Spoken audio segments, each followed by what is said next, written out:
Hello mga bata! Welcome sa ating online children's meeting. Magandang hapon din po sa lahat ng mga magulang at sa lahat ng mga sumusubaybay. Ako pala si Ate Irene. At ako naman si Ate Archanette. Kumusta kayo?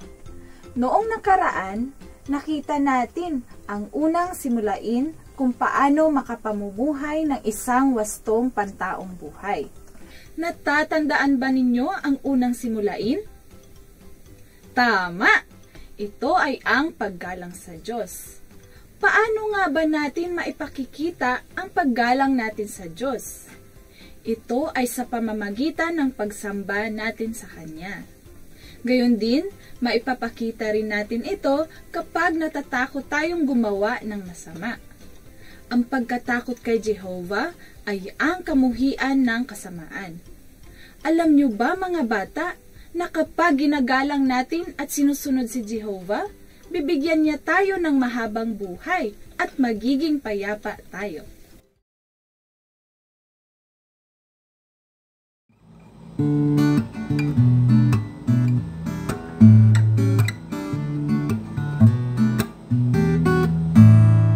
Blessed is a man who finds wisdom, and the man who gains understanding. Those who hold her fast, and her income is better than gold. Do not let these depart from your sight. Keep sound wisdom and discretion, and so they will be life for your soul, a graceful ornament for your neck.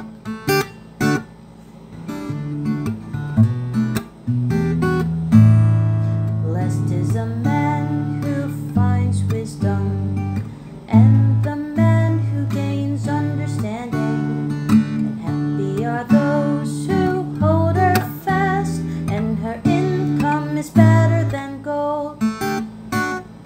Do not let these depart from your sight. Keep sound wisdom and discretion, and so they will be life for your soul, a graceful ornament for your neck.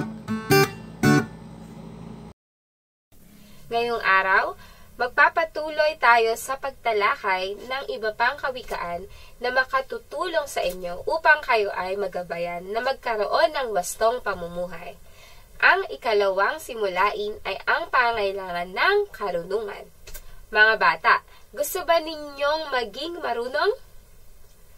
Alam niyo ba na ang isang taong nakasusumpong ng karunungan ay pinagpapala? Sinasabi sa Proverbs 3:13-18 na mapalad ang taong nakasusumpong ng karunungan at ang tao na nagtatamo ng kaunawaan, sapagkat higit pa sa pilak ang pakinabang dito, at higit sa gintong dalisay ang mapapakinabang dito. Kaysa alinmang alahas, ang karunungan ay mas mahalaga, at walang kayamanan ang maihahambing dito. Sa taong nakasumpong ng karunungan at pangunawa, ang mahabang buhay ay nasa kanyang kanang kamay.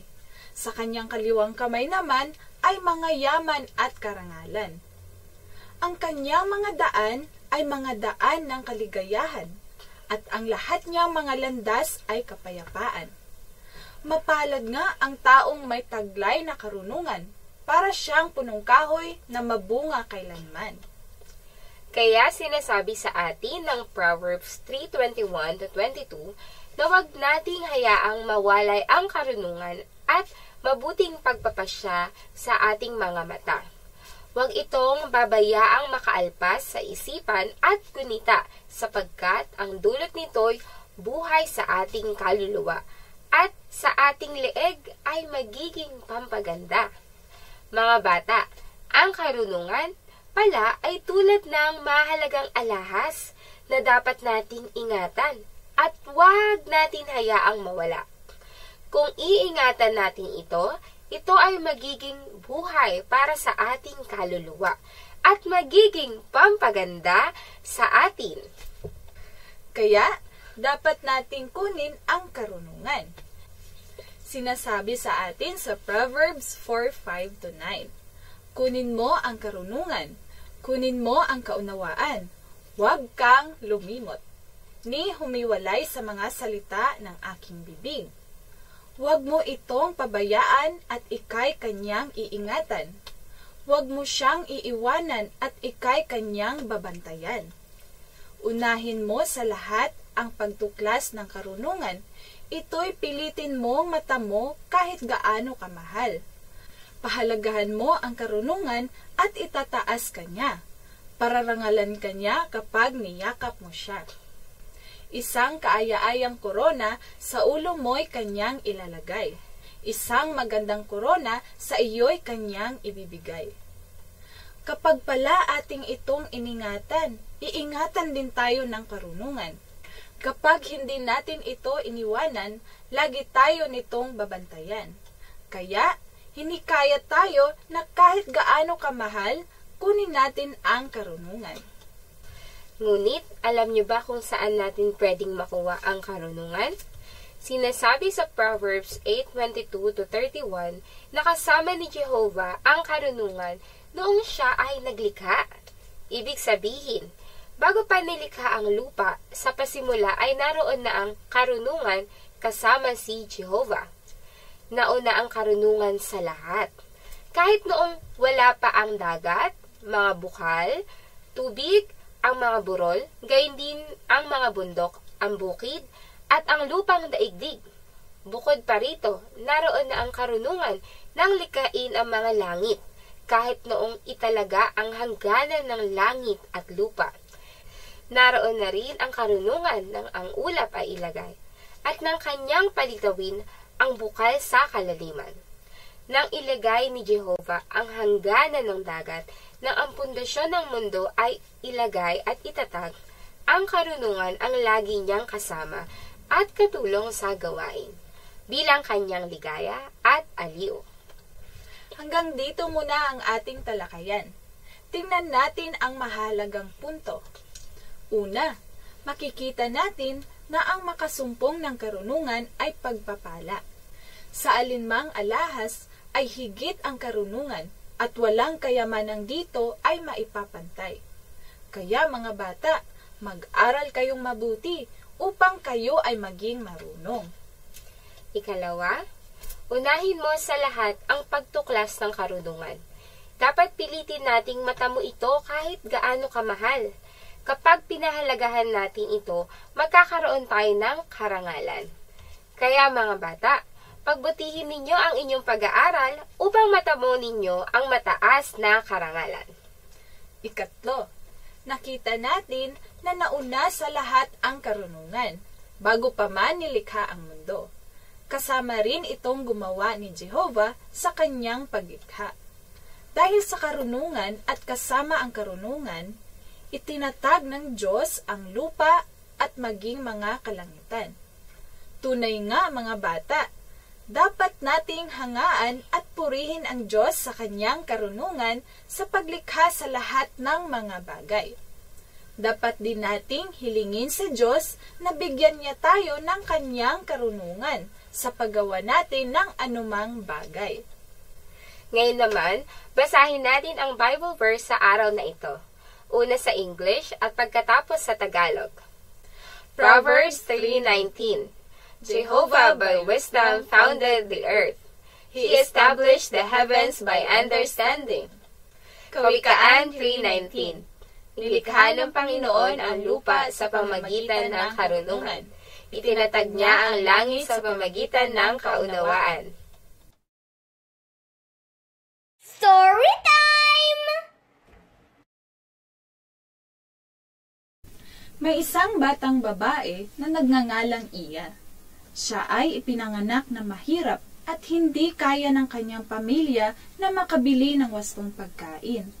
Kaya kahit na asin, asukal, kape o anumang pampalasa na pwedeng isama sa kanin, ay kanilang ginagamit upang makakain. Marangya na para sa buong pamilya kung makakain sila ng instant noodles. Gayunpaman, kahit hindi nila kayang bumili ng tamang pagkain, pinapag-aral pa rin sila ng kanilang mga magulang. Si Iya at ang kanyang mga kapatid ay nagsikap upang makapagtapos ng pag-aaral. Dahil sa mahirap sila, lubhang pambihira na makapag-aral sa kolehiyo. Ngunit si Iya ay hindi huminto. Nagsikap siya mag-aral sa kabila ng kanilang kahirapan. Isang araw, nagulat ang lahat nang siya ay pumasa sa board exam na pumapangalawa sa top-notcher. Tuwang-tuwa ang kanyang buong pamilya at naghanda sa munting salo-salo upang ipagdiwang ang pagtatamo niya ng mataas na karangalan. Sana mga bata, sa storytime na narinig natin, mabibigyang inspirasyon kayong mag-aral. Hindi hadlang ang kahirapan upang makatapos kayo ng pag-aaral. O mga bata, sana nagustuhan niyo ang ating kwento. Oras na para sa ating breakout rooms. Makinig kayo ng mabuti sa inyong mga shepherd at sumagot sa kanilang mga katanungan. Pwede rin kayo magsalita tungkol sa mga punto na natamasa ninyo. Pagkatapos ay huwag muna kayong aalis dahil meron pa tayong picture taking.